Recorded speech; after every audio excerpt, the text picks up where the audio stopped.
এই পাৰ্কবিলাক পেলাই বানপানী শুকাই যোৱাৰ যেতিয়া যদি কাম কৰিলেহেঁতেন তথাপি আমি কিন্তু আজি পানীৰ মাজত হাজাৰ হাজাৰ বাইক এই আন্দোলন চলিছে চলিব আমার দাবি নারবেলা এই আন্দোলন চলিছে চলিব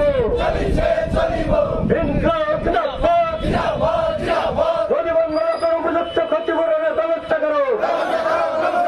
নদীবঙ্গলকে উপযুক্ত ক্ষতিপূরণ দিব লাগে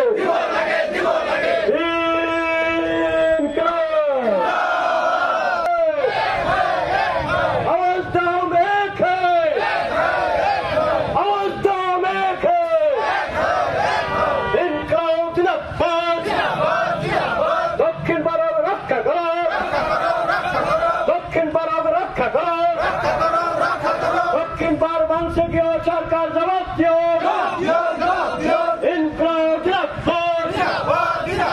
সকল দল মত নির্বিঘ্নে সকল মানো এক হোক ওইখানে বিল বনোয়া হয় এই বিল আজি 50টা পার্ক বেলায় 500টা বিল বনোয়া হয় এই মহাব্বাদার ভাঙি আছে ফকিরগঞ্জের পৰা যিটো কাম হৈ আছে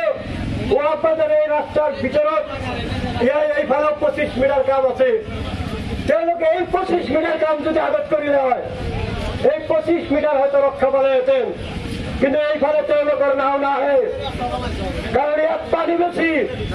সেইকাৰণে তেওঁলোকৰ নাও যিহেতু কন্ট্ৰাক্টৰে কাম কৰি আছে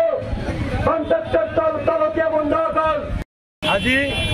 আমাৰ ওয়াহাববাজাৰ নামাচল অঞ্চল ভয়াবহভাবে ব্ৰহ্মপুত্ৰত গৰাখহনীয়া হৈ আছে ইতিমধ্যে সব মানুহৰ ঘৰ বাৰী ইয়াৰ পৰা স্থানান্তৰ কৰিব লগা হৈছে কিছুমানৰ এৰিয়া মাটি বাৰী ব্ৰহ্মপুত্ৰ বিলীন হৈ গৈছে আমি অতি দ্ৰুত চৰকাৰৰ ওচৰত দাবী জনোৱাৰ কাৰণে আহিছোঁ আজি কেন্দ্ৰীয় চৰকাৰ ৰাজ্য চৰকাৰ আমাৰ মানে ৱাটাৰ ৰিচোৰ্চ ইঞ্জিনিয়াৰ মহোদয়ক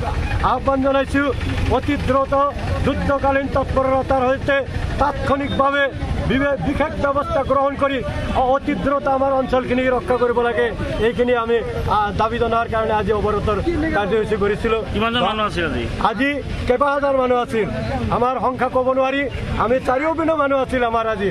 আমি হাজাৰ হাজাৰ মানুহ অত্ৰ অঞ্চলৰ মানুহ আজি ওলাই আহিছে আৰু তেওঁলোকৰ ন্যায্য দাবী এই ন্যায্য দাবী নামানলৈকে এই আন্দোলন আৰু দীৰ্ঘস্থায়ী হ'ব সকলোৱে একমত হৈ গৈছে আজি